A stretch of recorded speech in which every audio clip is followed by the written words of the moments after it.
Welcome to the Real News Network. I'm Sharmini Perez coming to you from Baltimore. For the last 19 months, a Saudi-led coalition has been bombarding Yemen from the sky, bringing devastation to one of the world's poorest countries.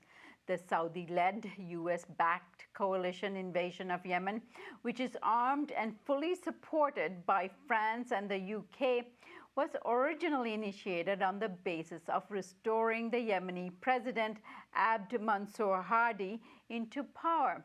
President Hadi was forced out of power by the Yemeni Houthis over escalating power-sharing disputes. The consequences of this war has been devastating. Schools, hospitals, wedding parties, funerals, marketplaces, shopping ports, shipping ports, as well as sites belonging to Yemeni ancient heritage have all been bombed by the Saudi-led US-backed coalition.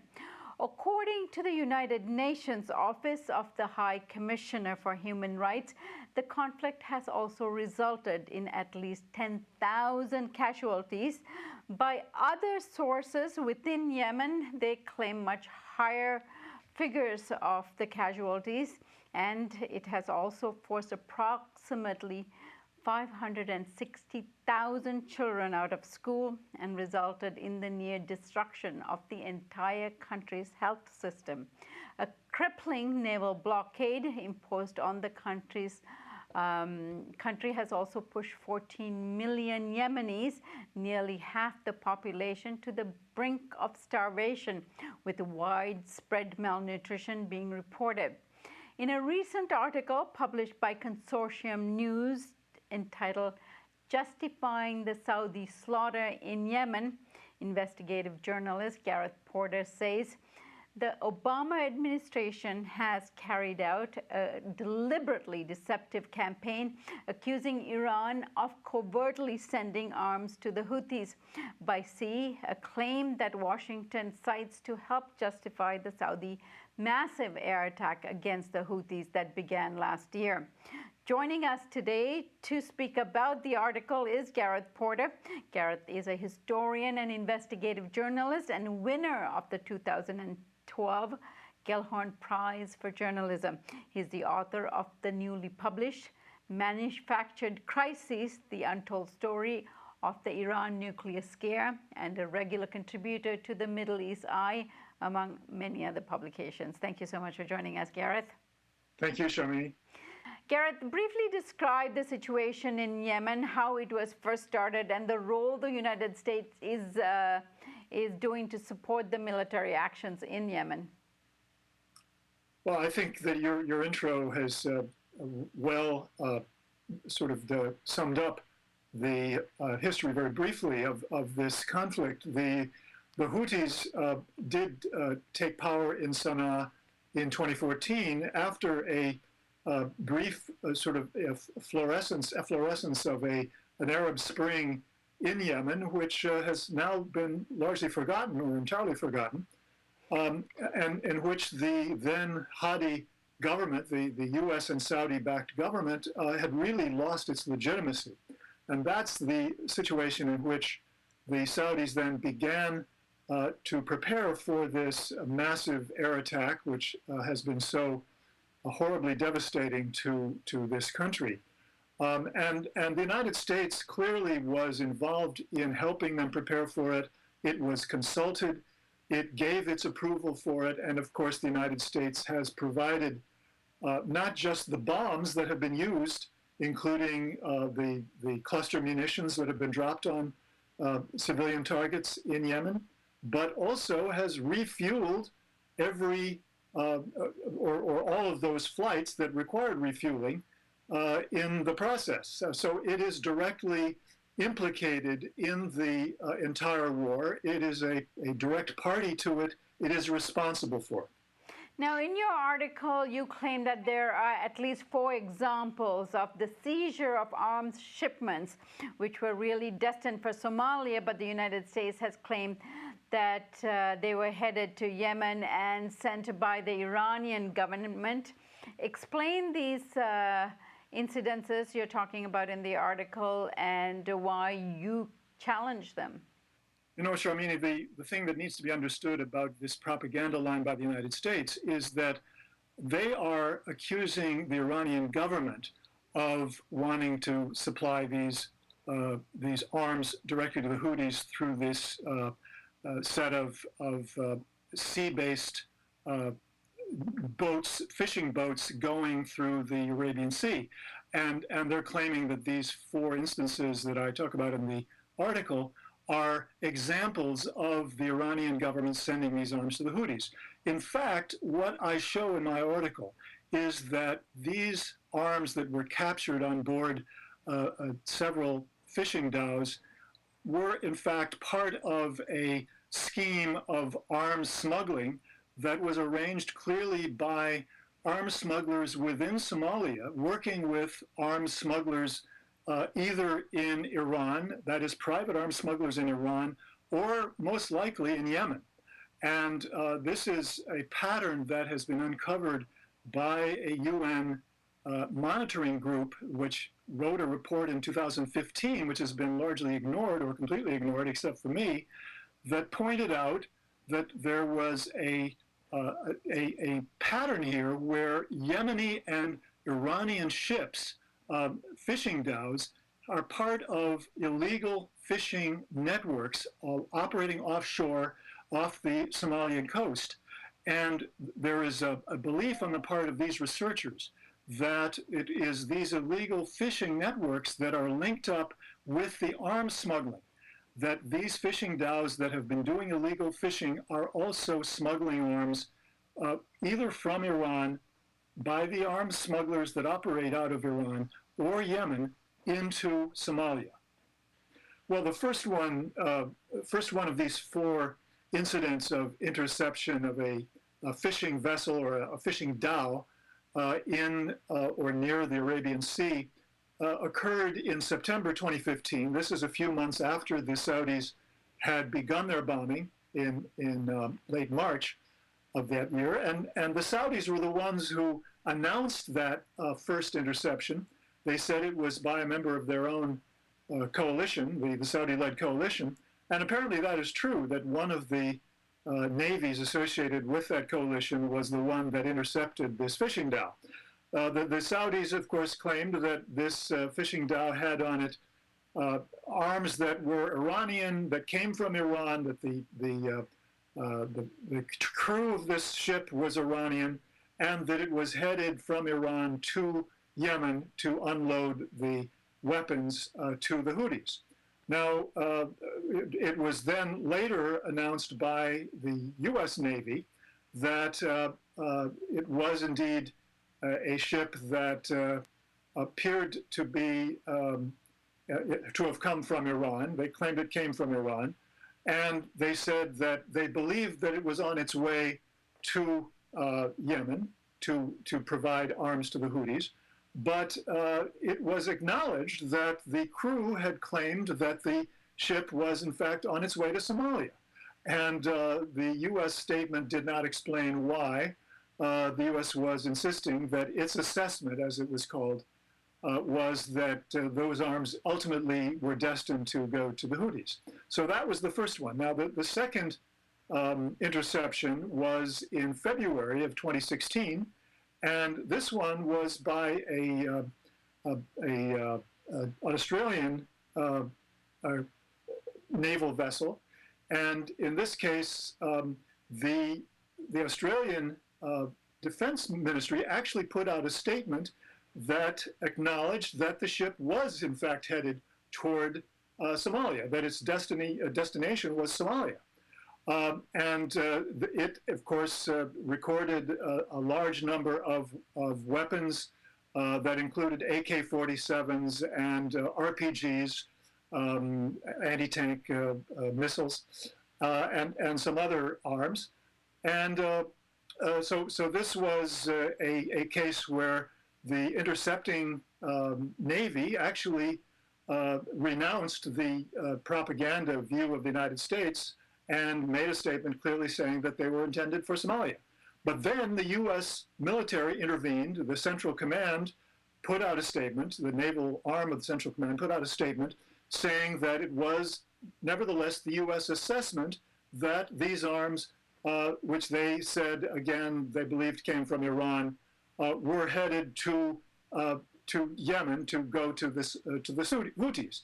So in this case, the U.S. military was actually contradicting their allies who were part of this combined set of ships who were carrying out patrolling in the Arabian Sea and associated waters.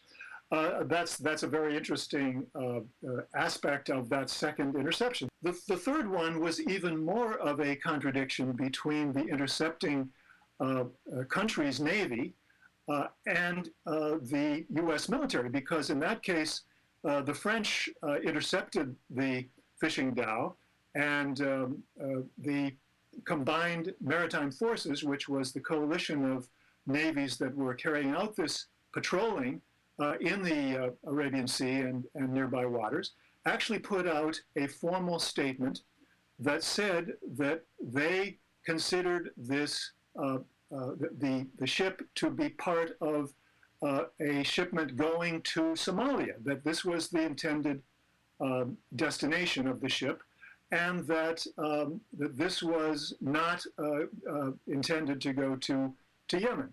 Now, the interesting thing is that they also said that they were carrying this out on behalf of the UN resolution which forbade the import of arms into Somalia. So they officially associated this interception with the arms embargo on Somalia. Then after that, immediately after that, the US military again repeated their own assessment, saying that they considered this fishing dhow to be on its way to Yemen. Ultimately, that was going to be the ultimate destination. Again, even though they had to acknowledge that the fishing crew had said that the destination was Somalia. So again, we have this overt contradiction between the US military and the Obama administration on one hand, and their allies who were part of this combined forces doing maritime patrolling. Now, the final one, which was also in March, a couple of weeks later, or a week or so later, was by the United States Navy itself. And that gave the US Navy an opportunity to put out their own press release, which pressed the propaganda theme that the United States believed that these arms that they had captured from the fishing dhow were in fact intended for the Houthis. But again, not giving any reason why they believed that was so. And so I actually inquired with the press officer of the Central Command's naval contingent, and I asked, why is it that the US military keeps saying that they believe that these arms are headed to or intended for the Houthis in Yemen, whereas the fishing crew keeps saying that they were intended for Somalia, and indeed your allies are saying the same thing. Well, his answer was, we are not going to answer any questions about the intelligence or other reasons why we are taking this position. So it's clear to me that they did not have any real evidence to back this, and that this is really a deliberate deception, a rather shallow and obvious deception, which is really being carried out as a gesture to Saudi Arabia to show that the United States is supportive, whereas the Saudis are expressing suspicion that the U.S. no longer supports them. And what interest does the U.S. have in blaming Iran in all of this? I imagine Iran is, of course, denying that there are such shipments taking place. Do we know that for sure? Are the Iranians shipping arms to the Houthis in Yemen? Well, we can't say with certainty that the Iranians are not shipping any arms to the Houthis. And there's been a recent story saying that, claiming that the Iranians have used a land entry into Yemen from Oman But the place where this supposedly has been happening is an area that is controlled by the Hadi government and its allies. So it wouldn't be easy, presumably, to do that. But I think in the larger picture, the main point here is that the Iranians do not really have a strong reason to be sending the kinds of arms that have been found on board these ships to the Houthis, because these are ordinary arms that the Houthis already have in such great abundance that it would be pointless for Iran to try to supply those to the Houthis, and in fact, they would be taking risks that would not be worth it. And indeed, the more important fact is that what the Houthis need is ammunition. That's probably what they're running short of, given the fact that they have enough weapons, but they don't have large stocks of ammunition. So the important thing is that none of these ships that were intercepted had any ammunition on them, and that really is another giveaway as to the lie that is accompanying the propaganda claims that have been made on this issue. And explain the Somalia angle here. Why are there so much arms being shipped to Somalia? Right. I mean, there are two reasons, really. One of which I emphasized in my piece, that is that many of the arms that have gone to Somalia, in fact, most of them in the past, have been to supply al-Shabaab, the radical Islamist group that's affiliated with al-Qaeda. And of course, they are enemies of Iran, which is another reason why they would never get themselves involved in any effort to provide weapons to Somalia. But the point I make here is that, and there's a second reason that they're going to Somalia, which is that Somalia is the entry point for arms that go to Eritrea. So that's a secondary reason for arms that are smuggled into Somalia. But the point I make here in my article is that it has been discovered by a UN monitoring group on Somalia and Eritrea that the reason that the Iranian ships have been found to have an origin in Iran is that the illegal fishing networks that have been carrying out illegal fishing offshore of Somalia for many years now are dominated by Iranian and Yemeni ships.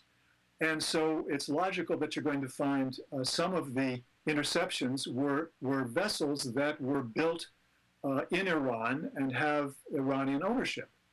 And that would explain the pattern that one sees in the four interceptions. Right. Now, in your article, you also cite Secretary of State John Kerry in a PBS interview where he justifies this suspicion on Iran by saying first that there was nefarious activities and that there's been a number of flights back and forth between Iran and the Houthi-controlled area of Yemen. Is that not evidence that there is such activity taking place where the Iranians are sending ammunition or arms to the Houthis? Well, it's conceivable that one of these air flights, of course, has had some weapons on it, but I don't think that that the United States certainly has any evidence that that is the case.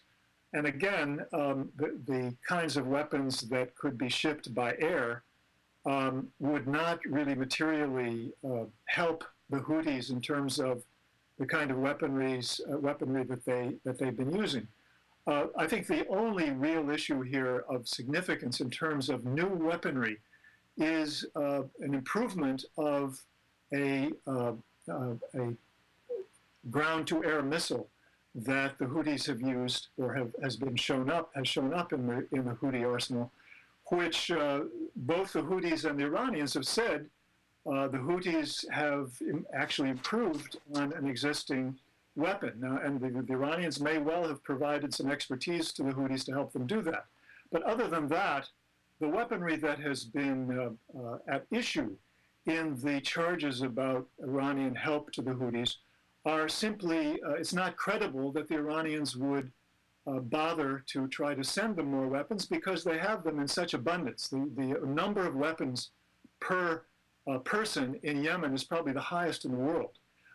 And the Houthis have obtained about 1/3, maybe slightly 1/3 of the arsenal of weapons that the Yemeni army had at the time that the Houthis were taking power in 2014. So they simply have more weapons than they know what to do with. Right. And then finally, Gareth, when the Saudis bombed the funeral a few weeks ago, the United States also came out and condemned that attack, but as if they had nothing to do with it. I mean, these are Saudi-led but U.S.-backed attacks, and they have been providing all sorts of strategic support to the Saudis. Are they not then also to be blamed in these war crimes that Saudis are carrying out? I think there's no question that a legal scholar could make a very strong case that all of the violations of the laws of war that the Saudis have carried out in Yemen must be shared by the United States. It is so responsible for every aspect of that war in terms of both supply of weapons and enabling it through its refueling of Saudi flights. So yes, I think the United States very much stands to be accused of being co-responsible for the war crimes that have been committed there. And not only the United States, but UK, France, who's also selling arms to the Saudis, not to mention the Canadians, who are also going through their finalization of arms sales deals to the Saudis. Well, as is in the case in some other instances in the past, I think you'll find where you have an issue of supply of either weaponry or chemicals that Western governments are very much involved, at least indirectly, in the crimes that have been committed in the Middle East. All right, Gareth, I thank you so much for being on The Real News and look forward to your further investigations on these matters. Thank you again, Shamini. And thank you for joining us on The Real News Network.